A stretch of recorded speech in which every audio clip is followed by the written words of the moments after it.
This is Chris Slade here, drummer of acdc, David Gilmour, Jimmy Page, Manfred Mann's Earth Band, many, many more. And you're listening to We Go to 11. Why don't you just make 10 louder and make 10 be the top number and make that a little louder? These go to 11. Thanks so much for your time, Chris. Now, you have a record coming out this Friday, and it's called Timescape, but it's from your band. Yeah, there you go. That's it. That's the thing. You got it. So it's the Chris Slade Timeline is the band. And I guess you're doing, it's like a double disc in original material, and then somewhat of a is it fair to say a retrospective of your career? How would you describe it? Yes, that's about it, actually. It was, we've always recorded, we've been together 10, 12 years. We've always recorded, it's always been other people's songs, like the Asia song and acdc, of course, Manfred Mann's Earth Band. We wanted to get them down. There's a lot in the can. And it's only the last 2.5 years that I found I could write melodies. And I've written lyrics all my life, whether they were used or not. I've always done lyrics or poetry, whichever you like to call them. And a melody came to me like 2.5 years ago, and I thought, that's not bad. I'll see what I can do with that. Right. So I've been doing that ever since. And it's not just melodies when you think of la la la da dee dee dee dee. It's arrangements, and it's bass lines and string lines and vocal harmonies. It all came to me at one time or other in different formats. So I'd think, oh, that's a good melody. That'll be a brass line. I'll use it as a brass line. And it just grew like that. It just grew and grew and grew until there were some songs. And that is what Timescape is on the original side. One of the guys the band wrote one of the songs, and I wrote the rest. And that's how they came. They just grew out of my brain. I have no idea. That's the only way to describe it. I was reading the press release where it says that you're basically, like you said, there was one song that somebody else co-wrote or something, but you basically did the bulk of it. Now, are you do you play anything other than percussion, or No, how do you get those ideas? Do you hum them into like an iPhone or something? I just hit things. You know, even if it's buttons, I hit them. Nice. And so I just, they literally just came to me. And I've heard other writers say that, it just comes out of the air, and I've no idea. I put the toilet seat down and I think, oh, that's a melody. I could do that. Right. Honestly, it's things like that. Stupid things like that. And you walk up the stairs and you think, well, that's a good rhythm. And that's so, Beethoven famously said, he used to in the countryside, and he'd hear music just where we would hear quiet, we'd hear a silent, peaceful scene. He would hear a symphony. So it's out there for anybody who can, anybody that can access it. Right. And I couldn't access it for most of my life. It just happened 2.5 years ago. What do you think happened there? Because, like you said, it's fairly new to you that you were able to, discover that you could do all this stuff. I've no idea. It just happened. Yes, it just happened, and it's still happening. Some things go away. Right. They last a while and they go away. Maybe this will. But it did for a little while. maybe a month or so. But then of course, I was working on getting the album packaged and out there. Right. Right. So that took my time. I had no time to reflect or sit down quietly and have a cup of coffee even, or a Right. beer. Oh, I did manage the beer. I'm sorry, I lied about that. Um, Well, I would hope so. That's a good reward, isn't it? yeah, that's right. The incentive. I'm going to Yeah. have one after I finish this. I'm Oh, going to have nice. one Well, first of the good for day. you. Good for you. So, it was the original vision to have this retrospective companion disc, or was it just originally to record the original material? No, I wanted a double album You did. um, originally, Hmm. before I even had a record company. Ah, Um, and so I thought, this is going to be two albums. After I'd done about written about half the album, hmm. and I was still furiously writing stuff in the studio half the time, which is not the cheapest way to do it, but Right. it works. Let's go la da dee dee dee dee da in Hmm. that bit. Okay. Right. And you do it immediately instead of trying to demo it or something. Right. Um, so the guys wrote one of the songs. I think I said that, Yeah. and the band, I mean, Hmm. and the rest I did. And I, the record company wanted some ACDC, which I always thought of doing anyway. That's why we've been recording for Right. 10, 12 years.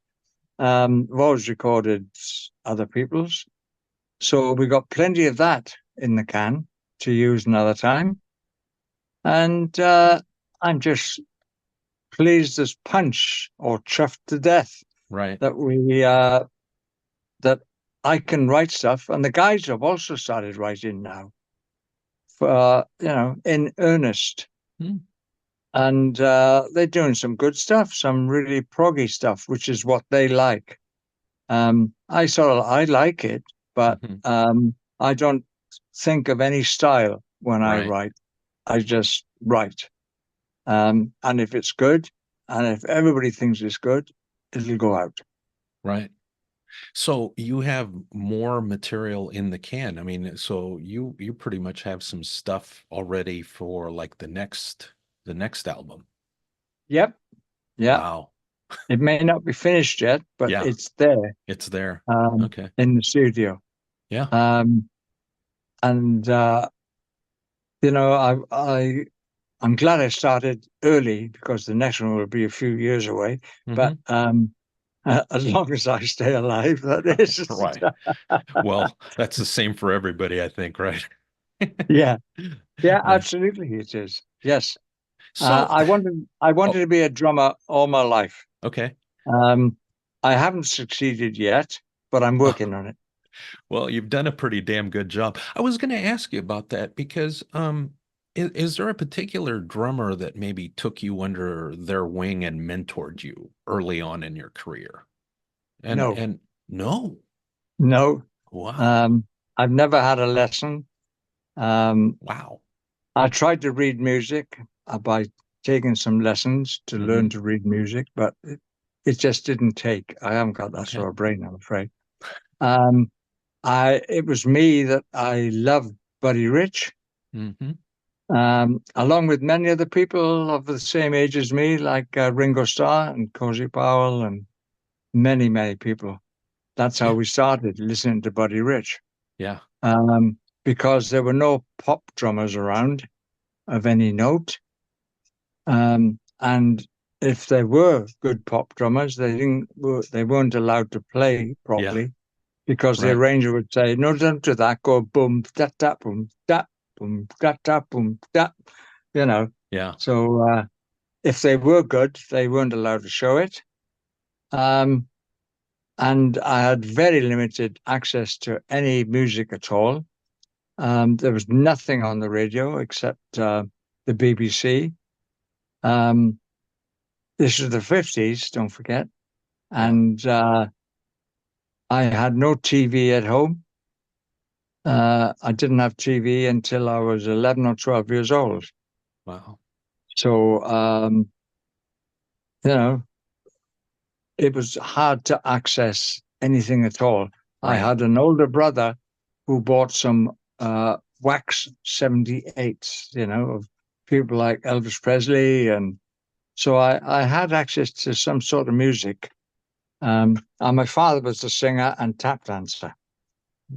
So, when a song came on the radio, he'd be singing along with it, song of the day. Mm-hmm. And I probably learned it as well with him. Right. So probably that's where I started my trade. Yeah. Right. It was about then with limited resources, shall I Right. say. Right. And then 60s or early 50s, Radio Luxembourg came along, which was based in Luxembourg in Europe.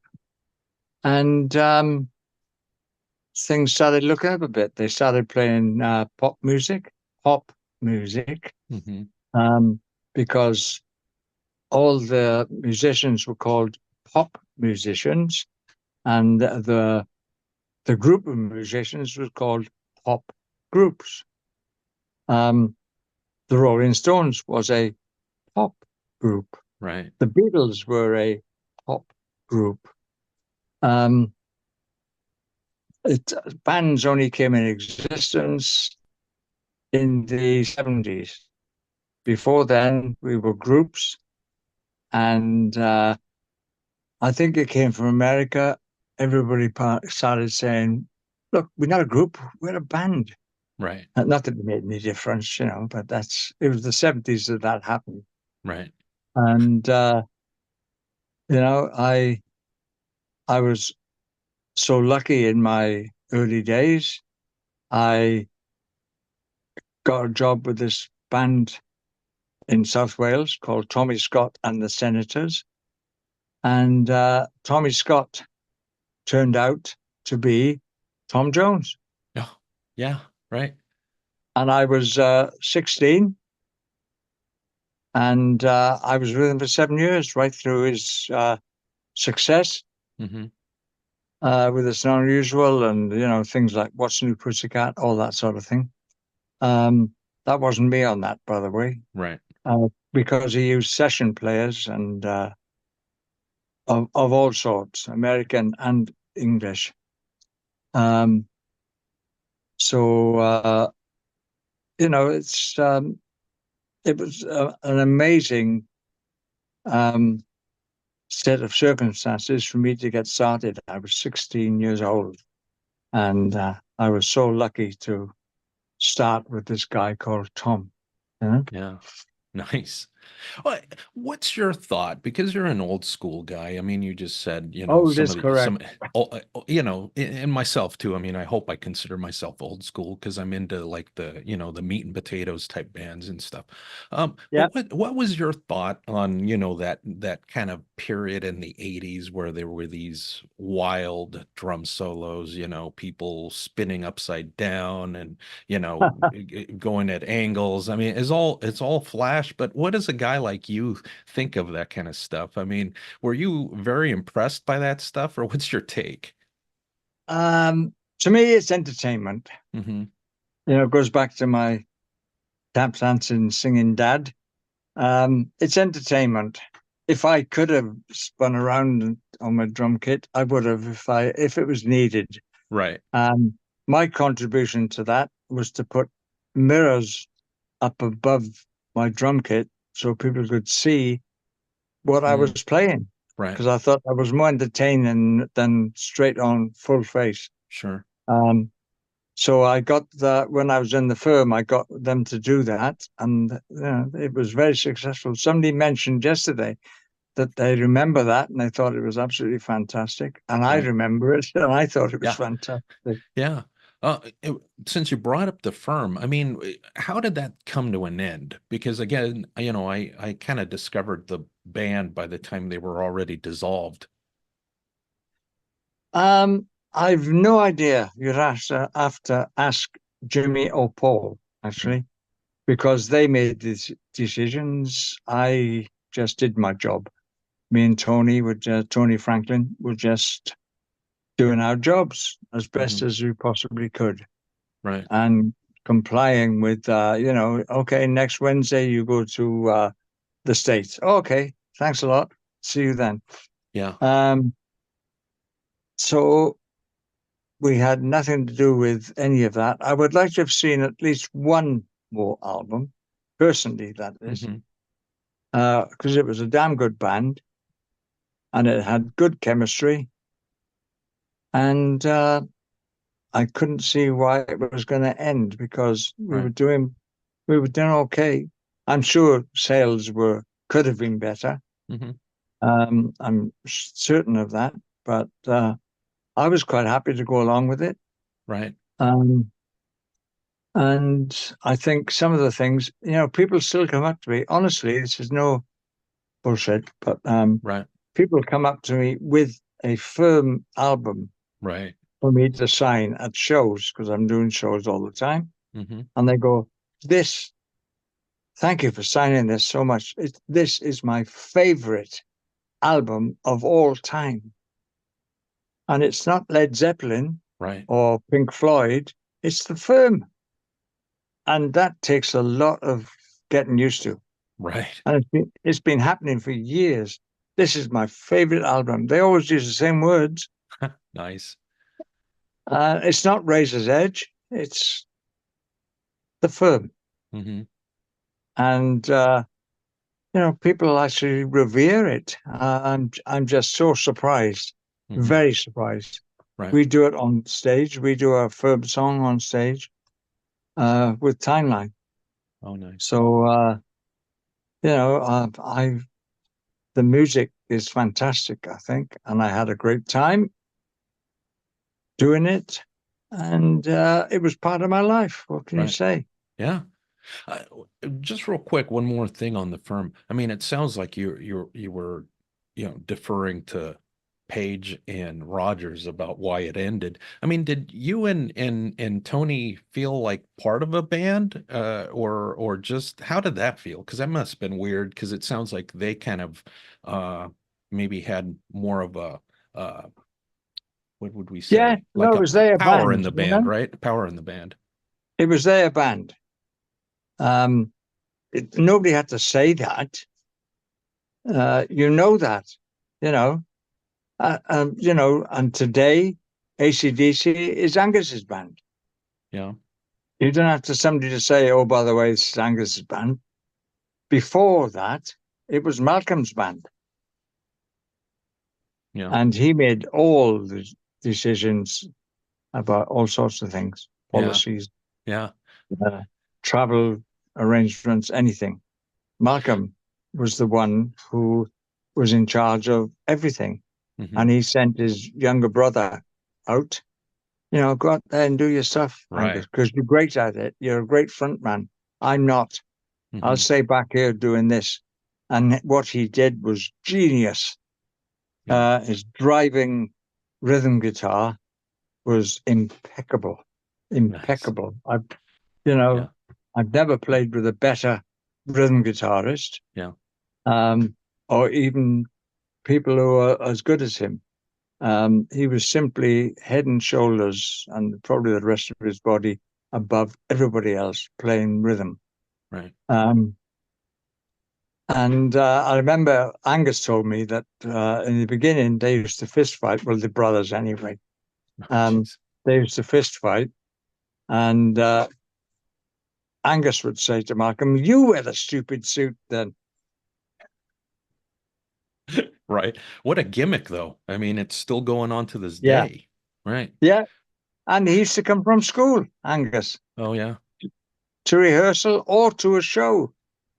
He'd be in his school uniform. It was very natural and organic. He'd come from school, do their show, and he'd still be wearing his satchel from school. And that is a fact. You can, when they started, that's how it was. And with the Timeline, we're not an AC/DC tribute band. Nobody wears shorts. Right. And, we don't copy what they do. We copy their songs. Right. We play their songs, and we play them really well. But we're not a tribute band. We don't. James Corford does not learn Angus's solos to play on stage. Right. It's never like that. And Yeah. we love playing acdc, and that's what I had to find in the beginning. I wanted a band that who could play my life of music, really. Mm-hmm. I wanted a timeline for myself, a band. And I knew these guys personally before I saw them as musicians. And when I saw them, I knew they'd be perfect because they were doing covers, but they were doing Genesis and Kansas, both musically and vocally. Right. So I knew they were more than capable of doing what I was doing. And I asked them, and they wanted to switch from AC/DC to, say, Earth Band or something. Mm-hmm. And they had the musical ability to do that. Not many people do. Right. To be honest. Yeah. But as soon as I saw them play, I knew that they had it. Right. And they've still got it. So people are when we play, people are in awe, honestly, of just how good the band is. Right. They always say this is the best band I've ever seen. Nice. I say, yeah, well, it's not as well known as people. I said no, but I've been coming here for 10 years, and this is the best band that I have ever seen. Yeah. Because we do things like Comfortably Numb, because I was with Gilmour. Oh, that's right. For a year.